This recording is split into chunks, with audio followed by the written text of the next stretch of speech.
Bonjour Marie. Bonjour. On a reçu des questions sur le changement. Surtout le changement, ce coup-là, on va parler aujourd'hui, le changement quand on vieillit, quand on est plus vieux, quand on a un âge vénérable de 55 ans et plus.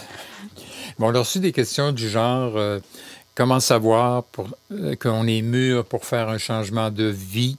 Quelles questions on peut se poser pour réaliser ce qu'il faudrait changer dans sa vie, bon, etc. Comment passer à l'attaque? Où puiser l'énergie ou le courage de changer, etc. C'est plusieurs questions autour de ce thème-là qui fait que ça nous a décidé à faire un podcast là-dessus aujourd'hui, un balado en bon québécois. Alors, on va essayer d'aborder une après l'autre puis donner un peu échanger un peu sur ce thème-là en espérant donner aux gens des bons trucs et s'ils ont le goût de changer parce que pas tout le monde a le goût de changer. Quand tu arrives à 55 ans, 60 ans, tu sais que la retraite peut-être avance, il va y avoir des choses, mais c'est pas tout le monde qui a le goût de changer. C'est pas nécessaire qu'on change tous non plus. Non. Il y a dans la vie des changements, qu'on le désire ou non, il y en arrive. Oui. Quand c'est des changements positifs, habituellement, on s'en lamente pas trop. Par exemple, gagner 2 millions. Tout à fait. Ou rencontrer la personne de ses rêves.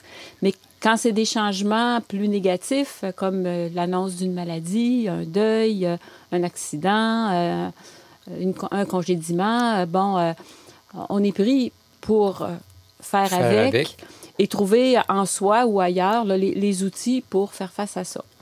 C'est pas de ce genre de changement-là qu'on va parler aujourd'hui, quoiqu'à 55 ans, on peut penser que la retraite s'en vient, veut pas. À un moment donné, la vie de travail va être terminée. Et peut-être qu'on a le goût, à 55 ans, de mettre en place des petites choses qui vont nous permettre, quand le moment sera venu, de se réaliser encore, de faire des choses qu'on a peut-être mis de côté depuis longtemps. C'est pas nécessairement toujours un changement radical. C'est pas nécessairement changer sa vie au complet. Des fois, c'est changer un aspect de sa vie. Mais comment savoir, justement, si on est mûr pour changer de vie? C'est ce qui nous a été demandé comme question. De façon générale, les gens qui ont envie de changer, je dis bien envie de changer, c'est parce qu'ils ressentent à quelque part un malaise plus ou moins identifié. Il y a une souffrance de ne pas avoir réalisé ses rêves ou de ne pas avoir vécu la vie qu'on voulait. Ou de ne pas avoir fait des choses j'avais le goût de créer, de faire mais j'étais arrêté. J'ai pas eu le temps. J'avais d'autres obligations, etc. Ouais. Déjà là, c'est un petit peu plus clair parce qu'on sait comment on était jeune, dans quoi on était bon, les rêves qui ont été contrariés, ça, c'est toutes des choses qu'on sait, qui sont peut-être encore vivants ou qui sont peut-être tout à fait morts et c'est correct qu'ils soient morts. Mais c'est sûr que si on a le goût d'aller voir de ce côté-là, il y a une démarche qu'on peut faire. Mais avant d'arriver à la démarche, tu dirais que c'est souvent le malaise et la souffrance. Dans le fond, c'est nos émotions qui vont nous informer oui, tout à fait. Si on a besoin de changer ou pas. Ça peut être trompeur, les émotions, parce que si tu peux sentir un malaise puis pas être bien, mais peut-être qu'il faut aller un peu plus loin que les émotions. C'est ça. Les gros changements, ça serait dommage de les faire avec impulsivité parce que des fois, on n'a pas planifié, imaginé tous les risques qui peuvent s'encourir de ça. Mais le changement peut venir aussi d'un manque d'équilibre dans notre vie. Oui. Par exemple, quelqu'un qui a travaillé, je pense aux politiciens, qui ont donné des années de leur vie à la chose politique, qui sont passés à côté parfois de valeurs importantes, tôt ou tard, ça nous rattrape. Alors, c'est le malaise. Hein? La motivation à changer, elle a deux sources, la motivation. Elle a l'évitement de la souffrance. Je veux arrêter de me sentir comme ça. Je veux arrêter d'être en manque de telle affaire, telle affaire, telle affaire. Mais il ne faut pas que ce soit juste ça. Non, il faut à quelque part en avant qu'il y ait quelque chose, une lumière, quelque chose qui nous allume, du plaisir à venir. Oui. On ne change pas pour pire, on ne change pas pour se faire souffrir ni par obligation de « faut à tout prix que je change », mais on change parce qu'on en a envie.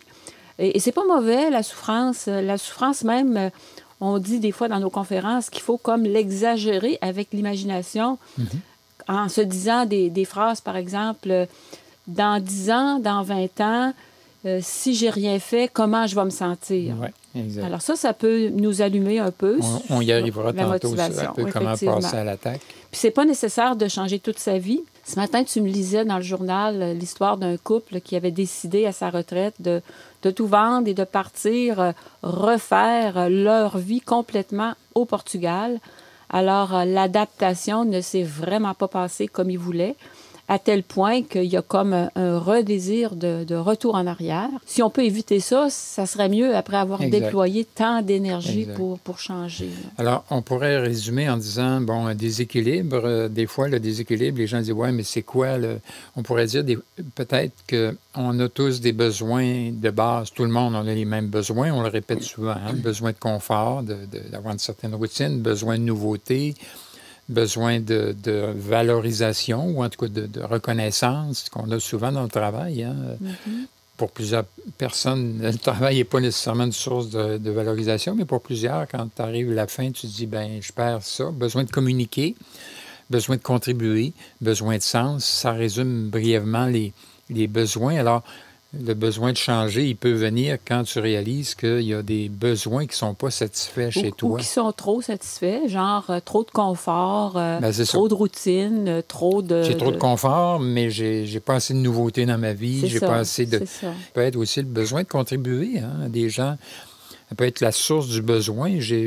Chaque ma vie, mes enfants sont partis, j'ai moins de travail ou le travail est un peu routinier, je sens pas nécessairement que j'ai toujours eu un travail qui me permettait de contribuer aux autres, à aider, etc. Ça peut être le besoin de sens. Tu sais, tu peux réaliser à un moment donné que ça n'a pas de sens. Ta vie n'a pas cette espèce de boussole qui lui donne un sens, dans le fond. Et encore faut-il le trouver. Alors, comment savoir si on est mieux pour changer? Mais je pense que ça demande des fois d'aller en dedans puis de voir, est-ce que mes besoins sont satisfaits? Est-ce qu'il y a des besoins qui ne le sont plus? OK.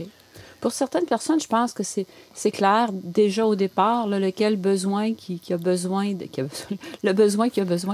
lequel besoin faudrait peut-être satisfaire un peu plus. Par exemple, contribuer, mais autrement, créer, mais autrement, se renouveler dans quelque chose.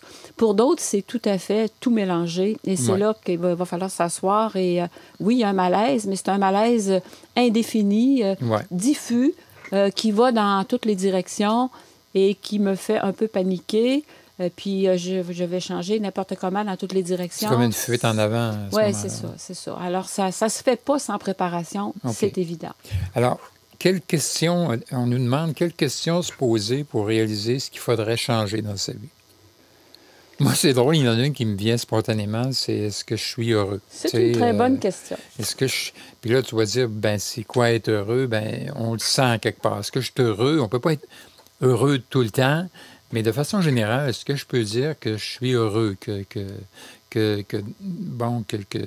on pourrait peut-être le préciser, tu sais, qu'est-ce qui me rend heureux dans ma vie? Ouais. Alors, tu sais, pour éliminer pas de notre vie, mais éliminer du questionnement les bouts où ça va bien. Ouais. Tu sais, je suis content de ma vie de famille, je suis content ou contente de ma vie de couple, je suis contente de mes loisirs, ou j'en ai pas assez, ou j'aimerais ça avoir plus d'amis, ou j'aimerais ça retourner aux études, j'aimerais ça apprendre encore. Dans le fond, c'est qu'est-ce qui me rendrait plus heureux? C'est ça. Qu'est-ce qui me manque? Qu'est-ce qui me manque, puis qu'est-ce qui me rendrait plus heureux? Qu'est-ce que je voudrais, idéalement? Alors là, on arrive à ça.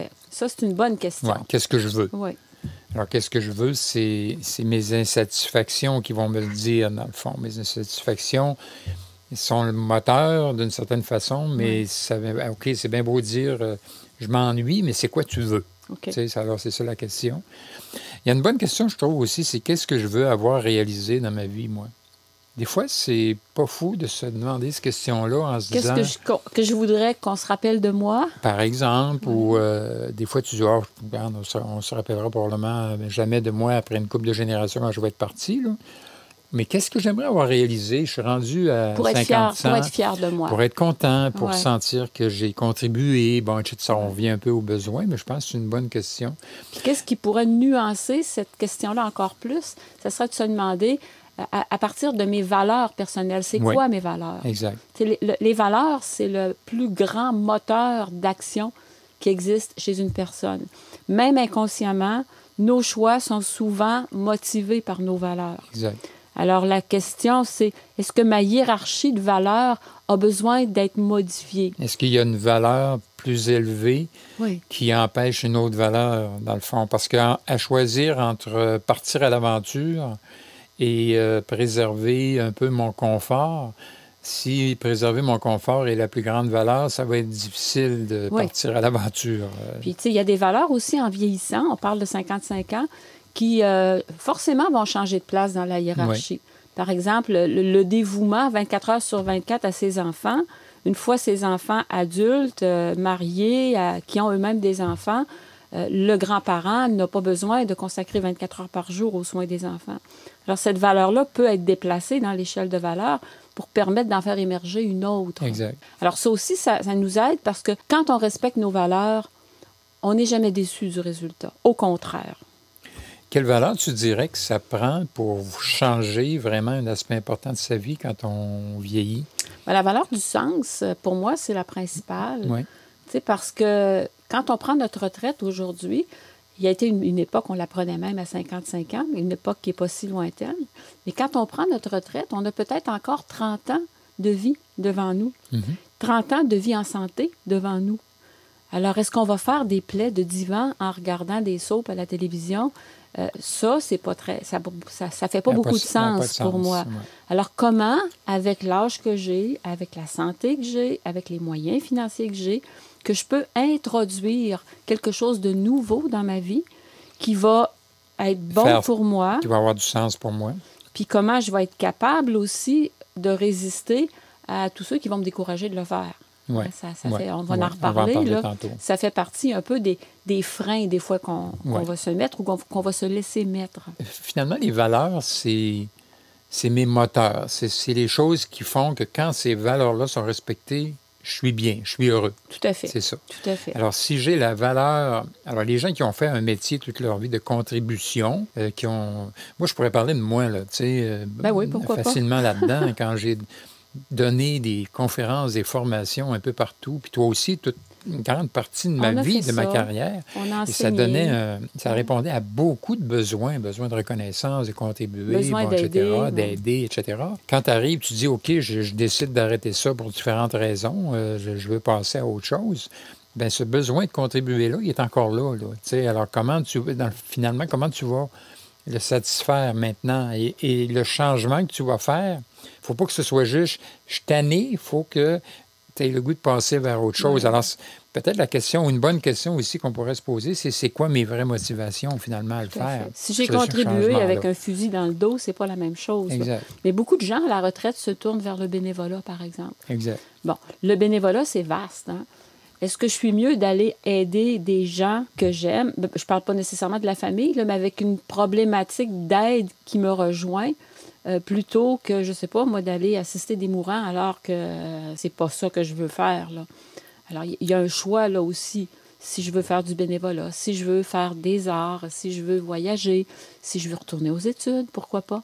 Si je veux changer de pays pour certaines personnes. Et pourquoi pas? Si je veux me rapprocher de mes enfants qui vivent peut-être dans une autre province ou dans un autre pays et j'aimerais ça aller les rejoindre. Mais c'est ça, on parlera tantôt il faut bien voir aussi les conséquences. Il faut avoir à l'esprit aussi que les choses ne vont pas nécessairement se passer tout à fait comme on les imagine. Des fois, il y a des opportunités qui vont nous venir. On ne les avait pas vues venir, mais on peut les saisir ou pas les saisir. De toute façon, ça ne sera jamais comme j'imagine vraiment. C'est la différence. C'est pour ça qu'on en parlera tout à l'heure dans la préparation, là. Mais c'est jamais comme... Il y a une flexibilité qui est nécessaire. Puis il y a une marge de... Si c'était si facile, tout le monde le ferait. Tout le monde le ferait. Alors, il y a toujours une peur. On en parlera tout à l'heure. Une autre question aussi que je trouvais intéressante, c'est est-ce que je le fais pour les bonnes raisons? Je le fais-tu pour moi? Oui. Ou je le fais vraiment pour les autres, pour... Oui. Est-ce que je le fais pour avoir des j'aime sur mon statut Facebook? Est-ce que je le fais parce que d'autres l'ont voulu pour moi? Parce que d'autres me disent, ah, je te vois bien là-dedans, toi, tu devrais faire ça. Est-ce que je le fais pour plaire à mon conjoint ou plaire à mes amis? C'est important de démêler tout ça. Les bonnes raisons, c'est ce que je le fais pour moi. Est-ce qu'il y a un plus qui est attirant pour moi Exact. là-dedans? Et si je suis en couple et que le plus, l'autre là aussi, jackpot, là, on est ensemble là-dedans.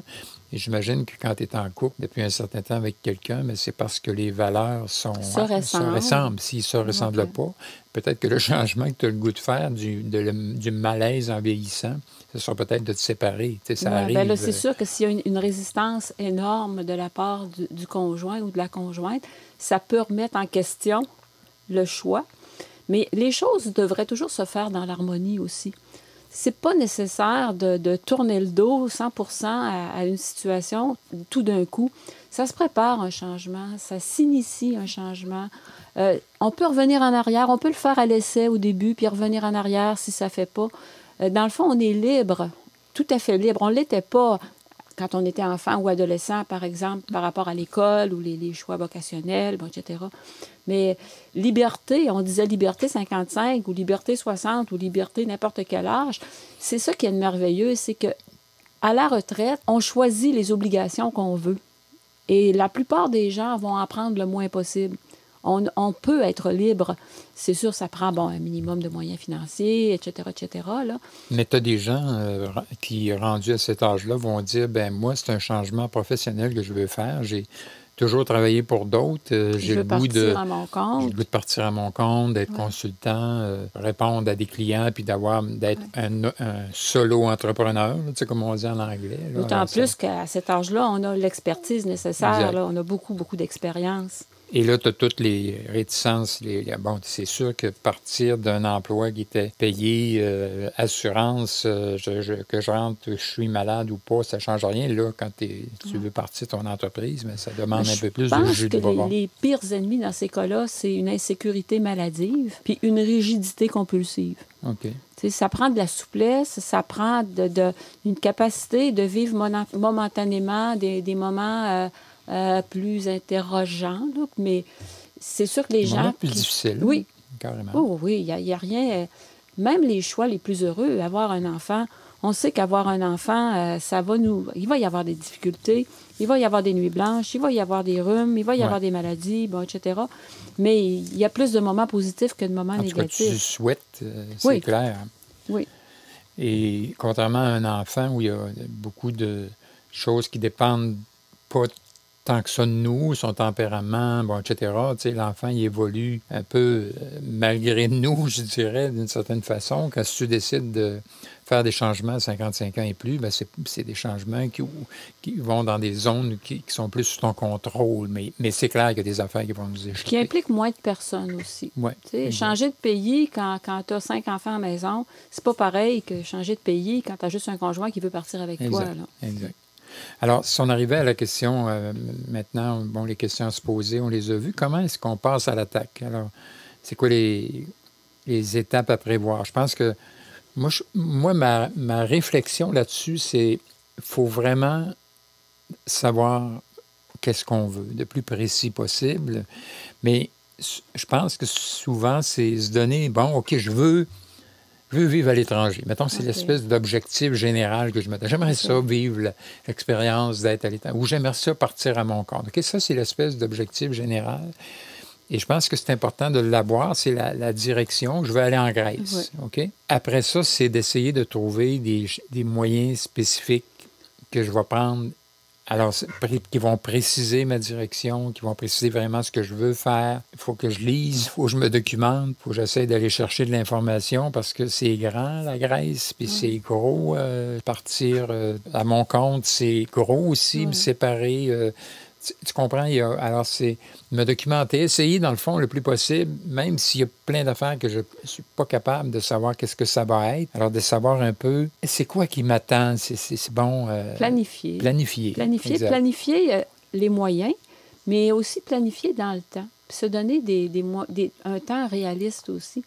C'est pas nécessaire que je parte le mois prochain. Je peux me donner quelques années, peut-être pour aller voir, pour explorer, si on fait un voyage en même temps, pour lire, pour me documenter, pour rencontrer des gens qui l'ont déjà fait. La même chose pour partir en affaires. Même chose. Aller voir des gens qui réussissent, que vous admirez, demandez-leur c'est quoi leur recette. Avoir des modèles, dans le fond. C'est ça, tout à fait. Ouais. C'est un peu l'élément que j'ai fait, moi, quand j'ai décidé de partir aux échangés. J'enseignais, mais je n'ai pas laissé complètement mon enseignement en partant en me disant non, je pars à mon entreprise. Tu sais, je suis allé graduellement, et c'est sûr que ça l'a demandé du travail.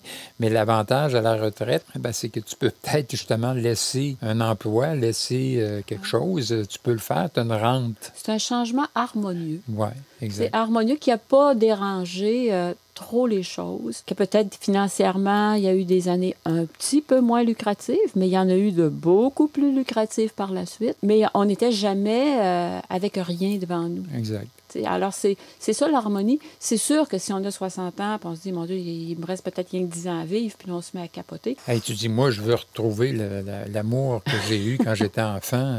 C'est toujours resté là dans mon cœur. Et là, boum, tu le retrouves sur Facebook. Et bang, tu pars avec, tu en vas vivre à l'étranger avec. Ça se peut que ce ne soit pas nécessairement la meilleure décision. Ça se peut qu'il y ait des petites déceptions. Peut-être mieux d'aller faire des petits séjours. Oui, c'est ça. C'est ça. Prévoir les conséquences, des fois. Hein? Quand on lit, quand on se documente, quand on expérimente un peu, ça nous permet de prévoir les conséquences. Dans le fond, on dit souvent, l'herbe n'est pas toujours plus verte ailleurs. Anticiper les risques, un peu parce qu'il y en a, forcément. Mais avant de prendre des gros risques, on peut en prendre des petits. Avant de tout plaquer. On peut faire quelques téléphones, on peut envoyer quelques lettres, on peut rejoindre des gens qu'on connaît, on peut assister à des conférences. Aussitôt qu'on est en mouvement, déjà, on est moins inconfortable. Exact. Prévoir aussi un peu ce qu'on va laisser. C'est sûr, il y a des deuils, hein? Il y a des étapes dans le changement. Est-ce que je suis prêt à laisser ça? C'est toute la question du lâcher-prise, là. Il va falloir que j'accepte de lâcher prise, mais c'est pas fou de prévoir un peu, bon, OK, je vais faire tel changement. Bon, il y a des changements, changer de vie, c'est clair que je laisse beaucoup de choses. Changer des aspects de sa vie. Souvent, ce qu'on va laisser, c'est un peu un certain confort, c'est certain. Au moins dans les premiers temps. C'est clair. Il y a 3 étapes qu'on dit dans le changement. Savoir qu'elles existent puis qu'elles vont arriver, c'est déjà mieux se préparer. Oui. Alors, la première étape, c'est dans le fond, j'ai pris ma décision. Je veux, retourner à l'université. OK? Alors, c'est sûr que ça va m'obliger à faire certains deuils. On ne pourra pas passer par-dessus. Et cette étape-là, elle est difficile parce qu'on sait qu'on va laisser des choses qu'on aime des fois beaucoup, des fois moins. Oui. Mais il va y avoir un impact du changement sur ma vie. Ça, c'est la première étape qui prépare le changement.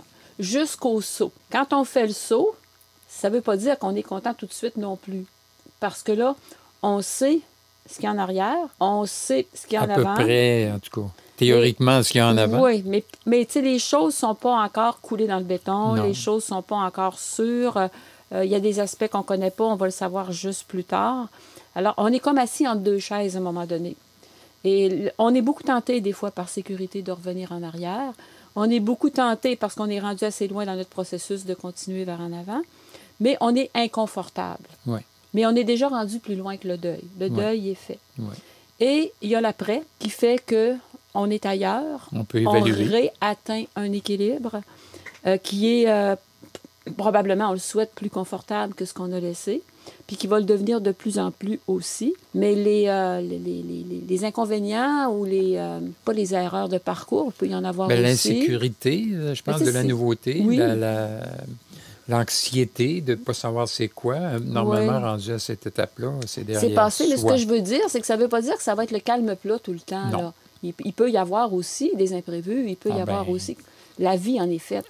Il peut y avoir des changements non prévus. Et heureusement, parce que si c'était final bâton, ça serait plate, là.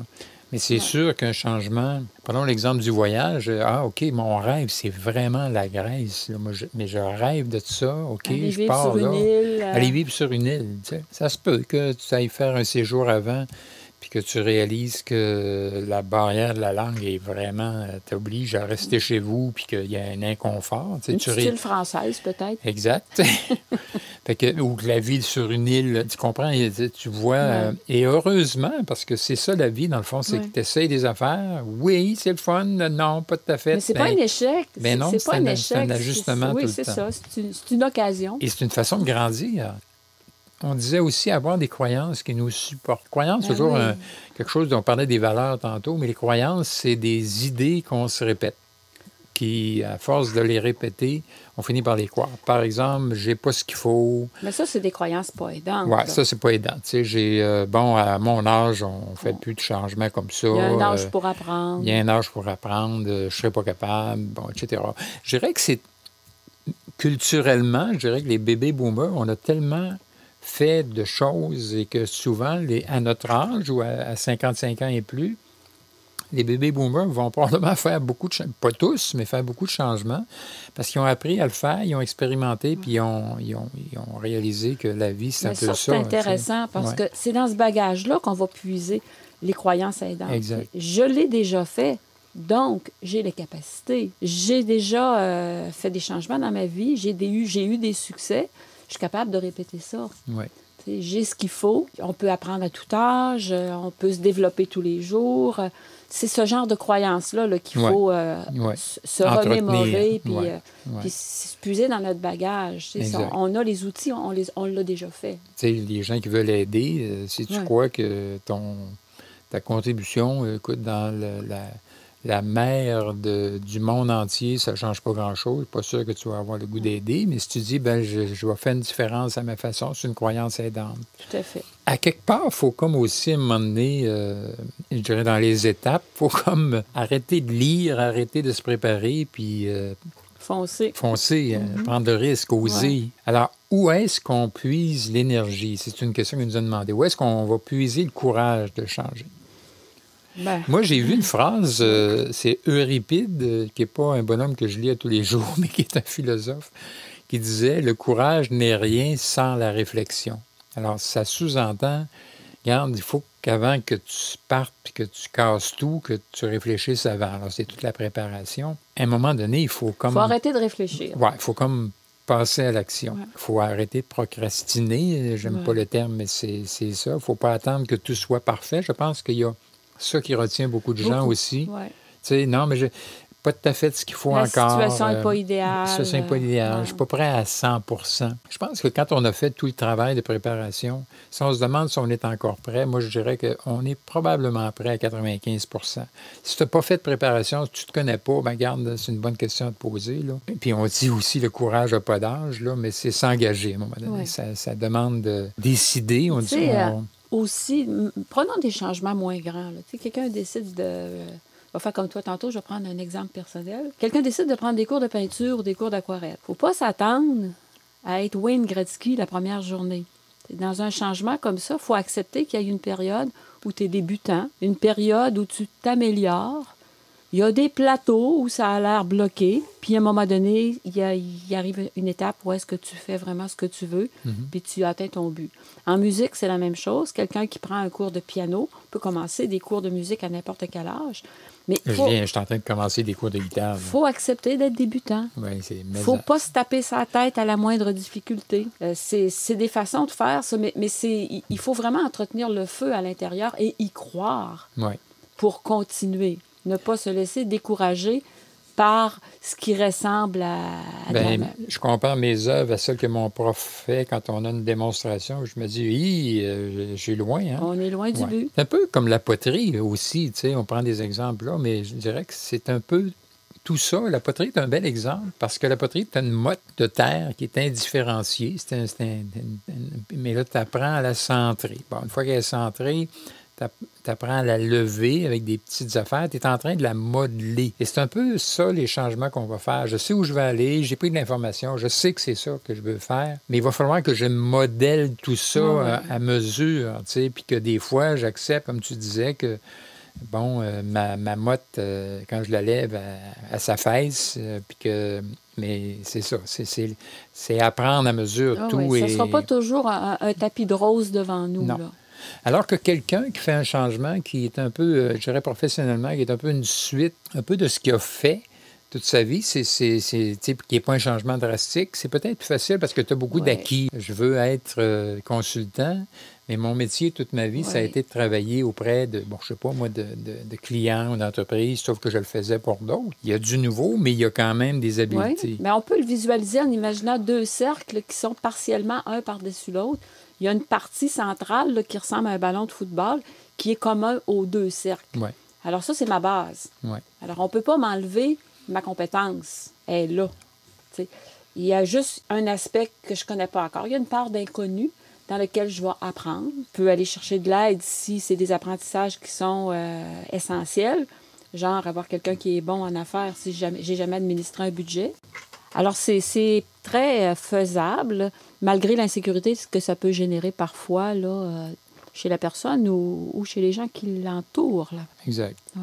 Une chose que je dirais aussi, moi qui m'aide, puis j'ai compris ça à un moment donné en vieillissant, c'est que avant de se donner des objectifs précis, des choses, avant de passer à l'action, je pense qu'il faut être bien avec soi, il faut être bien dedans, il faut avoir un état de bien-être, parce que les décisions qu'on prend quand on n'est pas bien ne sont pas pareilles que celles qu'on prend quand on est je suis heureux un matin. Ouais. C'est pour ça que souvent, on va dire aux gens, hey, regarde, toi, l'exercice, ça te met en forme, mais regarde, fais-en un peu avant de t'asseoir pour penser à qu'est-ce que tu vas faire aujourd'hui, quel moyen, quel téléphone. Tu sais, moi, je faisais ça souvent avant une conférence. Je me mettais dans un état d'esprit positif pour être capable d'arriver devant un auditoire, pas arriver négativement parce que moi, je ne file pas. Fait ça va corrompre le message. Ça corrompt le message et ça fait qu'après ça, tu vas dire c'était pas bon, mais regarde, de quelle façon tu as parti ta journée, de quelle façon tu as... Alors, je pense qu'il faut être bien, il faut apprendre à provoquer des états d'esprit aidants. C'est quoi les états d'esprit aidants? Ben, c'est... Les bonnes croyances. Être physiquement, je pense qu'il faut être... Il faut que la machine physique, que la machine marche, la machine psychologique soit au top. Exact. Alors, il faut faire les exercices dans les deux cas. Faire une bonne alimentation, essayer d'être le plus en santé possible. La même chose, avoir l'esprit clair, des idées claires, toujours motivé. Bon. Moi, je pense que en partant, si vous partez votre journée avec les mauvaises nouvelles qu'il y a, écoutez, à chaque fois qu'on ouvre, je répète souvent cette affaire-là, mais pour moi, c'est vital. Si je sais que la situation de ce qu'il y a dans le monde, ça me met complètement à l'envers, c'est pas la meilleure façon, des fois, de partir ma journée pour faire, regarde, tu les écouteras avant de te coucher, puis tu dormiras pas, là. Mais tu sais, il faut apprendre à se protéger. Bien, c'est sûr. Si on est constamment en contact avec le négatif, je pense, par exemple, à des gens qui projettent d'avoir un enfant, mais qui croient que la fin du monde est dans 30 ans. T'es pas trop... non, c'est dedans. Pas... si tu le fais, tu vas toujours te dire dans quoi j'ai mis mes enfants. Se protéger, des fois, des éteignoirs aussi. Oui, faire du ménage dans ses contacts. Il y a beaucoup de monde qui sont là pour nous décourager parfois, ne serait-ce que par une espèce de jalousie qui n'est pas toujours nommée ni claire. Mais tu veux pas que l'autre aille où toi, tu n'as pas le courage d'aller. Hein, des fois, ça peut arriver. On se projette, hein? Moi, j'ai peur, puis je te vois aller là. Je veux te protéger de toi-même. Alors, des fois, je pense qu'il y a une bonne intention, dans le fond, que si tu le fais pas, ça me confirme, dans le fond. Je veux te mettre en garde. Mais souvent, quand on n'est pas décollé, ces mises en garde-là, souvent, nous arrêtent. Quand tu es parti... C'est peut-être mieux aussi, des fois, de ne pas en parler à tout le monde. Exact. On en parlera peut-être à des confidents, à des gens qui sont proches, en qui on peut avoir une confiance absolue. Puis les autres, bien, on en parlera peut-être quand on sera rendu plus loin dans notre processus, où il n'y aura pas de retour en arrière possible. Non, oui, puis où on est plus solide. Hein? Oui. Et des gens de confiance. On sait que dans notre environnement, il y a des gens de confiance qu'on sait que... Bon, pas qu'ils vont dire absolument comme nous, mais on sait qu'ils vont nous supporter. Nous appuyer, qu'ils vont être contents pour nous. Ça, c'est les genres de personnes à avoir autour de soi. Qui vont s'informer, mais de façon positive. Exact. Qui vont fêter avec nous des petites victoires. Exact. Bon, ça c'est mais si tu as des éteignoirs, je suis désolé, mais c'est pas à eux que tu devrais parler de tout ça. Non. Ce qui sous-entend, dans le fond, que nos choix vont avoir une influence sur notre environnement, notre entourage. Ça va déranger. C'est certain. Tu sais, quand on dit « il ne faut pas trop en parler », c'est que ça dérange à quelque part. Alors, si on veut faire un changement qui implique le couple au complet, c'est peut-être pas mauvais d'en parler. Parce que non, il va falloir c'est qu'on important. évalue ensemble. On est une équipe quand on est un couple. Est-ce qu'on veut faire ça? Tu sais? Comment on le fait? Exact. Mais c'est sûr que si vous décidez, par exemple, de faire davantage d'activité physique, que vous vous mettez à assister à des cours, que vous sortez de la maison plus souvent, que vous donnez moins de lift à vos enfants, que vous faites moins de lunch, c'est sûr que ça va ruer un peu d'un brancard. Ils vont être obligés de se prendre en main. Exact. Alors, c'est évident. Mais ça, c'est quand tu es jeune parent. Oui. Mais quand tu as 55 ans oui, et mais plus, on peut faire la même chose. c'est quand on sûr est plus que ça vieux, peut déranger que tu ne sois pas toujours là pour garder. Oui. Que ça peut déranger que... Tu dises non parfois ben, des oui, choses. ou que tu fasses des choix carrément qui impliquent pas leur... Tu sais, qui ne vont pas dans le sens de leur valeur à eux. Que ce soit les amis, les enfants ou n'importe les collègues de travail, s'il y en a encore, bon, etc. Alors, il faut s'attendre un peu à ça pour être capable de faire face à ça, d'avoir la répartie qui convient. Oui, puis d'avoir l'assurance en dedans Oui. de soi que c'est vraiment ça qu'on veut. Puis si on l'a, ben on se laissera probablement pas déséquilibrer trop. Mais c'est sûr que ça va déranger. C'est à moins que tu vives dans une bulle isolée, c'est pas le cas. N'importe quoi peut déranger. Moi, je me rappelle d'avoir eu des clients en psychothérapie qui venaient, mais que le conjoint est resté à la maison, paniquait. Je me rappelle une dame qui venait et qui avançait bien dans sa thérapie. Elle me disait son mari craignait qu'elle devienne plus intelligente que lui. Son mari craignait qu'elle laisse pour quelqu'un d'autre. Toutes sortes de craintes qu'elle trouvait complètement farfelues. Mais le monsieur à l'autre bout, il n'était pas bien, là. Non, il y avait des réactions qui... C'est sûr que ça... Ça dérange. Ça dérange. Bon, surtout s'il y a beaucoup de monde impliqué avec nous, c'est sûr que ça va déranger. C'est ça qu'on appelle l'écologie du changement. Ouais. Alors, c'est des petites questions qu'on a à se poser là-dessus aussi. Je sais que ça va déranger certaines personnes. Je ne sais pas jusqu'à quel point. Peut-être que ça va déranger moins que je pense, mais je suis prête à accueillir ça. Exact. Ouais. Et des fois, les valeurs que j'ai, si le changement fait que ça va faire que je suis plus heureux parce que ça répond à mes valeurs, ce que je vais faire, et que ça ne répond pas aux valeurs de l'autre, bien, je pense qu'il faut qu'il y ait une discussion là-dessus. Oui. Faut pas que ce soit père gagne. Il ne faut pas que ce soit ben OK, c'est pas ce que tu veux, ben je le ferai pas. Regarde, tu vas être malheureux comme les pierres. Faut pas que ce soit non plus je me fous de ce que tu penses. Il faut qu'il y ait une discussion, il faut qu'il y ait une compréhension. On trouve une manière. Et peut-être, moi, la croyance que j'ai, c'est que si moi ou si l'autre avec moi est heureux, ça peut pas faire autrement que d'être bon pour tout le monde. Si je suis malheureux, ça va être mauvais pour tout le monde. C'est clair. C'est clair. Ce qui n'est pas bon pour nous fait que c'est pas bon pour l'entourage non plus. Et là, les gens vont dire, ben oui, mais si c'est toi, tu es heureux et que c'est bon pour toi puis que c'est pas bon pour l'autre, ça devrait être bon pour l'autre, mais que l'autre n'embarque pas du tout là-dedans, ben écoute, c'est là qu'il y aura de la discussion puis des décisions. Puis, éventuellement, des compromis ou faire ça sur plus de temps. Ou, Exact. Question qu'on a eue aussi, comment on peut s'assurer de ne pas avoir de regrets?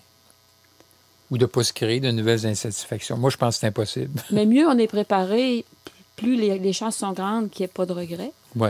Mais c'est sûr que plus on est impulsif, n'importe comment, qu'on rue d'un brancard, qu'on ne se pose pas de questions puis qu'on fonce, ça se peut qu'il y ait des Moi, je pense que c'est impossible qu'il n'y ait négatives. pas d'insatisfaction quand tu fais un changement parce que il y a des choses que tu laisses. Oui. Alors, forcément... Par moment. Probablement par moment, mais de moins en moins. Tu parlais des étapes tantôt. Ouais. Alors, si tu as vraiment fait le changement comme il Ouais. faut, bien, à un moment donné, c'est... Mais en même temps, ces insatisfactions-là qui vont arriver éventuellement, si tu fais les changements, bien, vont te permettre de modeler encore davantage et de changer éventuellement encore. Là, oui. Bien, tu sais, le retour en arrière, parfois, il est impossible. J'imagine que si vous faites une opération de changement de sexe, ça va être difficile. Si tu le regrettes, ça va être difficile. Mais tu sais, si tu es au Portugal puis tu n'es pas capable d'apprendre le portugais, mais tu veux toujours être en voyage, bien, tu vas en Espagne, ou tu vas en France, ou tu vas tu vas à un endroit où ça parle au français. Maroc, en Corse, bon, etc. Là. Fait qu'il faut accepter de lâcher prise, je pense, pour pour ne pas trop vivre de regrets. Je pense que c'est une des choses. Et là, souvent, dans les couples, c'est là qu'on va voir vraiment, c'est-tu vraiment une décision que les deux ont prise? Des fois, c'est un, puis l'autre suit parce qu'il va dire, ben je vais essayer. Et si ça continue, il y a des choses qui continuent à te manquer, ben il faut que tu réajustes. Alors, c'est sûr. Bien mesurer ses motivations aussi, je pense, c'est une façon de comme on disait au pas début, avoir là, de regrets. pas le faire pour d'autres, mais le faire pour soi. C'est-tu juste une fuite en avant que je fais ou c'est vraiment quelque chose qui y a un malaise, mais je veux vraiment aller vers autre chose? Puis comme tu le dis, vraiment bien préparer ce qui nous attend. Les gens demandaient, je pense qu'on y a un peu répondu aussi, les gens demandaient quels sentiments on risque d'éprouver pendant la période de changement et après. Je pense qu'on en a parlé un peu tantôt. Au début, toutes sortes. Puis de moins en moins, toutes sortes, de plus en plus de satisfaction, de contentement, de sentiments de réussite, bon, etc. Exact. Puis avec la nuance dont tu viens juste de parler, c'est des réajustements. Si on sent... Il faut se fier à ses émotions. Si on sent qu'une émotion négative dure trop longtemps, ça veut dire qu'il y a probablement quelque chose qui ne va pas. Alors, ça ne veut pas dire qu'on a échoué. Ça veut juste dire, si ce que tu fais ne marche pas, fais autre chose, fais-le autrement. C'est ça, la flexibilité. Hein, c'est constamment, c'est comme quand on fait du vélo. On est constamment en mouvement pour rétablir l'équilibre. Si on s'arrête les deux pieds sur les pédales, on va tomber d'un côté ou de l'autre. Alors, il faut bouger. Il faut suivre le chemin. Il faut descendre quand ça descend, monter quand ça monte, ajuster sa vitesse, bon, etc. Dans la vie, c'est un peu la même chose. Pour garder l'équilibre, il ne faut pas s'acharner quand ça ne marche pas. Il faut réfléchir, encore une fois. Des fois, ce n'est pas des grosses modifications. Des fois, c'est une bien petite chose qui va tout changer. Changer un membre de son personnel, par exemple, si on est en affaires, changer son gérant, changer sa méthode de travail. Il y a plein de choses qui sont possibles. Les deux pires ennemis, c'est le manque de flexibilité et la rigidité. Oui. Il faut que les choses se passent comme je veux tout le temps. Ça, c'est pas une bonne croyance. Exact. En terminant, on pourrait peut-être dire que changer sa vie ou changer des aspects de sa vie, c'est clair que il y a du malaise à faire ça. En vieillissant, c'est plus difficile, probablement. Mais des fois, il faudrait peut-être se poser la question, qu'est-ce que je vais regretter si je le fais pas? Moi, il y a souvent... Tu sais, c'est pas nécessairement juste ça qui va donner le moteur, mais si tu sais, se dire... si je le fais pas, là, je le saurai jamais. Ouais. Ou aussi, qu'est-ce que je vais regretter si je le fais? Exact. Si c'est immense, ça veut peut-être dire que le changement n'est peut-être pas si indiqué que ça. Ouais. Mais si pas grand-chose, ça veut dire qu'il faut y aller. Oui. Puis si je pense à moi personnellement, actuellement, j'ai changé professionnellement ma façon de travailler dans les dernières années. Je m'oriente plus vers des podcasts, des cours, etc. Je le vois, le travail que ça demande, tu sais. Puis des fois, en vieillissant, il y a peut-être cet élément-là aussi qu'on se dit, je suis prêt à mettre toute l'énergie. Ouais. C'est clair que ça se peut que tu aies à lâcher prise aussi de ce changement-là que tu veux absolument faire, puis que tu peux pas. Il y a des réalités de la vie aussi en vieillissant qui sont là. Ça ne veut pas dire que je ne ferai pas le cours, mais au contraire, là, mais je vois bien tout le travail que je vais devoir mettre pour y arriver, mais pour moi, c'est quelque chose que je veux faire. Si tu choisis, dans le fond, de mettre ton énergie quotidienne dans un projet, exact. Tu pourrais choisir de le mettre dans la course à pied, tu pourrais choisir de le mettre dans les jeux vidéo, tu pourrais choisir de le mettre dans les arts. Tu sais, à quelque part, si on veut avoir une vie significative, faut faire quelque chose. Qui a du sens. Qui a du sens pour nous, effectivement. Et sur ces belles paroles, je te laisse prochaine. Le mot de la fin. Bon changement. Merci beaucoup. À bientôt. À bientôt.